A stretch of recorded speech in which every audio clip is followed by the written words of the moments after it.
sa kaharian ng dilim at paghihiganti. Isananam ang pagsubok ang babulagte sa kapalaran ng Encantadia. Matapos ang babala ni Mitina, isang matinding ultimatum ang binitiwan. Isuko si Pirena o si Flam-Ara ang magdurusa.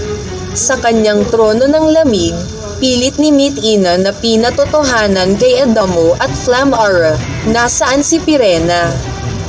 Kapag nanatili silang tikom ang bibig, hindi ligtas ang anak sa kanyang galit. Sa Adamaya, desperadong dumadaing si Pirena na iligtas ang kanyang anak.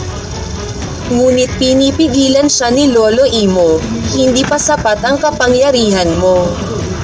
At sa kabila ng kanyang pakiusap, ikinulong si Pirena sa Lirio. Ngunit may liwanag sa dilim, ang anak ni Danaya, si Terra, ang natatanging pag-asa ng mga diwata. Sa loob ng piitan, humagulgol sa panalangin si Flam-Ara kay Bathalang Emra. Habang si Dia, ang anak ni Mitina, ay lihim na may awa sa kanyang puso. Nang iaalay na sana si Flam-Ara sa tikbalang na. Walang paligang 1 linggo dahil sa baha sa Luzon. Agad siyang sinagip ni Dia, hindi pa ito ang tamang oras, kailangan pa natin sila. Sa gitna ng pagdududa ni Reyna Mitina, ipinataw na lang ang parusang latigo ng tikbalang sa harap ng lahat.